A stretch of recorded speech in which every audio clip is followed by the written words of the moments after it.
Hello friends, good morning. आज के 44वें number के टेस्ट पर आप सभी लोगों का हार्दिक स्वागत है। हम इस टेस्ट के अंतर्गत हम पर्यावरण से रिलेटेड उन सभी टॉपिक को कवर करेंगे। तो फ्रेंड्स, जुड़ जाएगा। हमने टेलीग्राम चैनल को ज्वाइन कर दिया है, आप लोग वहाँ जाकर ज्वाइन हो सकते हैं। वहाँ आप लोगों को सर्च करना है @EMP ऑनलाइन टेस्ट इतना ही आप लोगों को वहाँ लिखना है। तो वहाँ पर अपलोड इमेज आ जाएगा। इमेज तो आप लोग चैनल के अंतर्गत ही देखते ही होंगे डेली। तो उसी पिक्चर पर आप लोग क्लिक करके ज्वाइन हो सकते हैं। उसी में आप लोगों का ये सारा PDF और टेस्ट वगैरह, नोटिफिकेशन वगैरह और जो कुछ है सब वहीं पर सेंड होगा। यदि आप लोग एक्टिव होंगे तो हम व्हाट्सएप नंबर भी वहाँ देंगे, जिससे आप सभी स्टूडेंट को बहुत ज़्यादा हेल्प होगी। आप अपने कमेंट व्हाट्सएप में कर सकते हैं, क्योंकि टेलीग्राम ज़्यादा नहीं देख पाते हैं, थोड़ी कम समय मिल पाता है। लेकिन व्हाट्सएप है तो ऊपर ही क्लिक हो जाता है कि हाँ मैसेज आया हुआ है। तो इसलिए मैं कहूँगा कि आप लोग व्हाट्सएप ज्वाइन हो जाएंगे। तो व्हाट्सएप ज्वाइन होने के लिए आप लोगों को कमेंट करना होगा, जिससे मैं वहाँ पर ग्रुप में ऐड कर दूँगा, जिससे आप लोगों को एक क्लिक पर जो भी जानकारी होगा वहाँ मैसेज के थ्रू आप लोगों को मिल जाएगी। तो चलिए फ्रेंड्स, जुड़े रहेगा। हम आज के टेस्ट को स्टार्ट करते हैं। आज का हमारा पहला टेस्ट है कि ग्रीन हाइड्रोजन के विषय में पढ़ना है। तो ग्रीन हाइड्रोजन यह अक्षय ऊर्जा है, जिससे सौर ऊर्जा, पवन ऊर्जा का उपयोग करके जल के इलेक्ट्रोलिसिस द्वारा निर्मित होता है। इसमें क्या है कि कार्बन फुटप्रिंट कम होता है। इसके तहत विद्युत जैसे जल, H2O, हाइड्रोजन, इन सभी का अहम योगदान होता है। इसमें ऑक्सीजन में विभाजित रहते हैं। तो इस प्रकार आप लोगों ने देखा कि ग्रीन हाइड्रोजन ये अक्षय ऊर्जा की भांति कार्य करती हैं। सौर ऊर्जा, पवन ऊर्जा का प्रयोग करके इलेक्ट्रोलिसिस द्वारा निर्मित किया जाता है। इसमें कार्बन फुटप्रिंट कम होता है। इसके तहत विद्युत जल, H2O, हाइड्रोजन और ऑक्सीजन में विभाजित किया जाता है। चलिए, दूसरा प्रश्न रहता है कि बायोएथेनॉल क्या होता है कि इसमें किण्वन प्रक्रिया का उपयोग करके ही हम मक्का के और गन्ना, इन दोनों से बनाया जाता है। इसमें कार्बन मोनोऑक्साइड और सल्फर ऑक्साइड के उत्सर्जन कम करता है।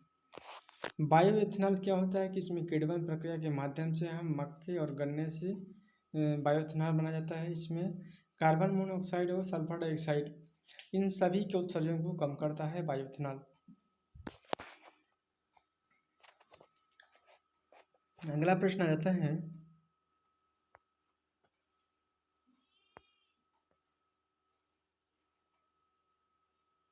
अनअपघटनीय प्रदूषक कौन कौन से हैं। अनअपघटनीय प्रदूषक के बारे में यहाँ पर बताया है कि DDT और BHC, ये दोनों हैं प्लास्टिक, एल्युमिनियम व लोहे के डिब्बे, शीशा, इन सभी का अनअपघटनीय नहीं होता है।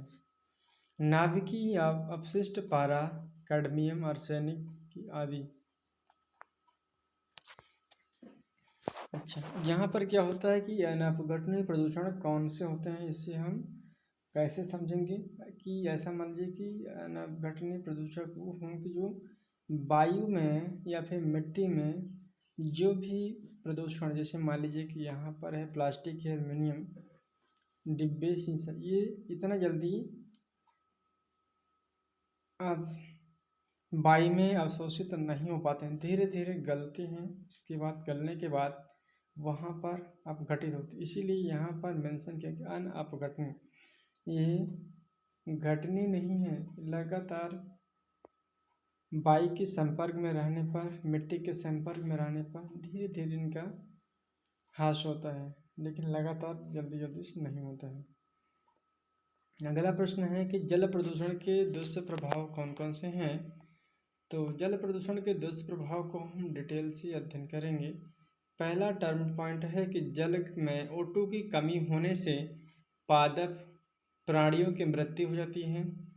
अशुद्ध जल से टाइफाइड है, पेचिस है, पीलिया व मलेरिया रोग हो जाती है। और DDT BHC से संक्रमित जल के कारण यकृत हो गया, यकृत के बाद गुर्दे हो गया, मस्तिष्क संबंधी रोग हो जाते हैं इनकी वजह से। मिला है कि फ्लोराइड युक्त जल से पहाड़ियों व दांतों के रोग होते हैं। कैडमियम युक्त जल से हड्डियों का रोग औच हो जाता है। तो फ्रेंड्स, इस प्रकार रहा।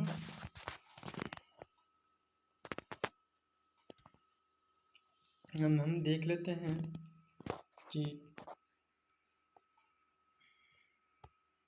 पांचवें प्रश्न के अंतर्गत भारत के प्रमुख वन्य जंतुओं का संक्षिप्त में वर्णन कीजिए। भारत में प्रमुख जनजातियां निम्नलिखित वर्गों में रखा गया है। इसे हम पहला टर्म पॉइंट में उभयचर प्राणी को रखा गया है। इसके अंतर्गत आ जाता है मेढक है, टोड है, पादविहीन और उभयचर सरटिका है। उभयचर क्या होता है कि ऐसा प्राणी जो कि जल और थल दोनों में रह सकता है। सरीसृप क्या है कि जंगली छिपकली, गिरगिट, घड़ियाल, मगरमच्छ, सर्प, कछुआ ऐसे प्राणी हैं जो रेंगते हुए चलते हैं। पक्षी पक्षी के अंतर्गत गिद्ध आते हैं, बाज, मोर, मैना, कोयल, गरुड़, सारस, बतख, उल्लू, नीलकंठ, हंस, बुलबुल, कठफोड़वा, बगुला आदि ये सभी आ जाते हैं। अगला है कि स्तनी में बब्बर से रहता है, भेड़िया है, रीछ, लोमड़ी, बंदर, हाथी, लकड़बग्घा, हिरण, गिलहरी, लंगूर, गिबन, गेंडा, भेड़, लोमड़ी, गधा आदि आ जाते हैं।